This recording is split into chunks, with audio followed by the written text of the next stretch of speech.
Desde que o mundo é mundo, a humanidade já se encontrava fascinada pela Lua. Quanto mais procuramos na história da humanidade, cada vez mais encontramos obras que tentavam, de alguma forma, imaginar como seria ir para a Lua, como, por exemplo, o livro Da Terra à Lua, de Júlio Verne, de 1865, e Os Primeiros Homens na Lua, de H. G. Wells, de 1900, que desde aquela época já tentavam imaginar, mesmo que de forma fantasiosa, como poderia ser a superfície do nosso satélite natural. Com o fim da Segunda Guerra Mundial, começou uma corrida tecnológica entre as duas potências vencedoras, os Estados Unidos e a União Soviética, que disputavam pelo domínio dos cérebros alemães, e nessa disputa os Estados Unidos saíram na frente, pois conseguiram contratar von Braun e a maior parte dos seus engenheiros, além de conseguirem ter adquirido posse de vários dos mísseis V2. Assim, com o fim da guerra, começou a corrida armamentista, onde os dois países competiam para ver qual dos dois lados estava mais desenvolvido tecnologicamente e belicamente. A corrida espacial veio como uma consequência da corrida armamentista, pois o desenvolvimento de mísseis, consequentemente, acabava por ajudar no desenvolvimento de foguetes. Von Braun afirmava que a diferença entre um foguete que vai ao espaço e um míssil que destrói o inimigo é apenas o destino final. E de fato, a maior parte dos armamentos mais letais da Guerra Fria eram reaproveitados para o programa espacial, como por exemplo o próprio míssil V2, que foi desenvolvido com o intuito de ser uma arma, mas acabou sendo usado pelos Estados Unidos como um instrumento responsável pelas primeiras descobertas da exploração espacial, como as primeiras fotos do planeta Terra ainda em preto e branco em 1946, e em 1947 a ida dos primeiros seres vivos ao espaço, estes que foram simples moscas comuns que tiveram sua cápsula ejetada junto com paraquedas, que conseguiu trazê-las de volta e vivas. Porém, após as moscas, por muito tempo nenhum outro animal enviado para o espaço foi capaz de voltar com vida.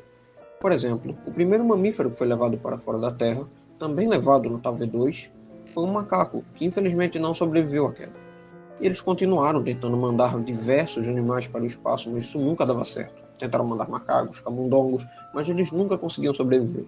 Entretanto, nesse quesito a União Soviética saiu na frente. Em 1951, conseguiram levar dois cachorros, Sigan e Dezik, que foram os primeiros animais, exceto as moscas, a conseguirem voltar vivos. Essas histórias inspiraram muitos dos primeiros cientistas a estudar a possibilidade de levar o homem à Lua, sendo um deles o físico Robert Goddard, responsável por inventar o primeiro foguete movido a combustível líquido, com o mesmo tendo como inspiração mais um dos livros de H. G. Wells, A Guerra entre os Mundos. Os trabalhos de Robert Goddard foram retomados anos depois pelo cientista alemão Wernher von Braun, que foi responsável por projetar o primeiro foguete balístico da história durante a Segunda Guerra Mundial, batizado de V2, sendo o primeiro objeto a conseguir alcançar o que chamamos de linha de Kármán, que é uma linha imaginária 100 km acima do mar, que representa o limite entre a atmosfera do nosso planeta e o espaço além. A União Soviética, em 1957, criou o primeiro míssil intercontinental da história, o R-7, que no primeiro teste bem-sucedido voou 6.000 km de altura. Em outubro desse mesmo ano, a União Soviética conquistou sua primeira vitória, usando o R-7 para colocar o primeiro satélite da humanidade em órbita, o famoso Sputnik. E mais ou menos um mês depois, o Sputnik 2.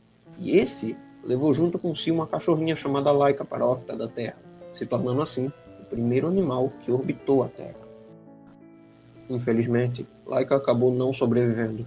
Há inclusive rumores de que, quando Laika foi enviada, os cientistas soviéticos já sabiam que ela não sobreviveria à volta.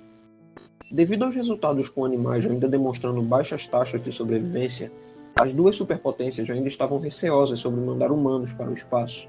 Então começaram a mandar dezenas de mamíferos como testes até terem certeza que os humanos estavam prontos, como os macacos Able e Barker, que em 1959 foram para o espaço e voltaram vivos.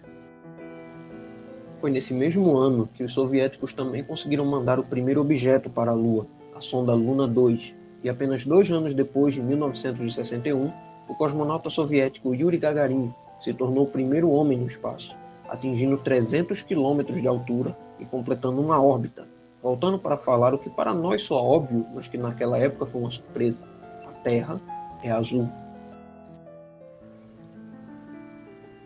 E durante todos esses envios de animais para o espaço e depois de volta para a Terra, foi aí que os cientistas americanos e soviéticos perceberam que esses foguetes também poderiam servir para colocar objetos em órbita. como, por exemplo, os satélites. Em 1955, o governo americano se pronunciou falando que colocaria um satélite em órbita, e a União Soviética encarou isso como um desafio. E apenas 4 dias após esse anúncio, os soviéticos anunciaram que também iriam colocar um satélite em órbita. Para conseguir alcançar esse feito, os dois lados precisariam de foguetes mais potentes. O velho V2 já não era mais o bastante. E finalmente, após diversas tentativas com a Apollo 11, os astronautas Neil Armstrong e Edwin Buzz Aldrin partiram em direção à Lua no dia 20 de julho de 1969. Foi aí que o homem finalmente tocou na Lua, e o dia ficou marcado na história. Entretanto, mesmo após a chegada do homem na Lua, a corrida espacial se estendeu até os anos 70, e consideramos como final da Guerra Fria a docagem de uma nave Apollo, que era americana, com a nave Soyuz, que era soviética, marcando assim uma reaproximação das duas potências.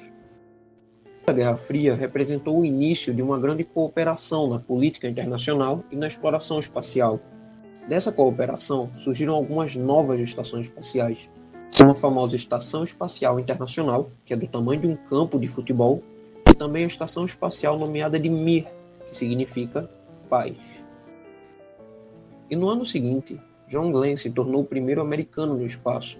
Nos anos seguintes, os soviéticos pousaram e retornaram o primeiro objeto na Lua, a Luna 9, e enviaram sondas para Vênus. Embora não tenham durado muito, já que elas derreteram com a temperatura brutal do planeta, foi a primeira vez que enviamos um objeto para outro planeta. Já a NASA, com o programa Apollo, tinha como principal objetivo o pouso do homem na Lua, e tinha como principal projetista o Von Braun, aquele mesmo responsável pelo V2 que proporcionou aos americanos tantos feitos antes impossíveis.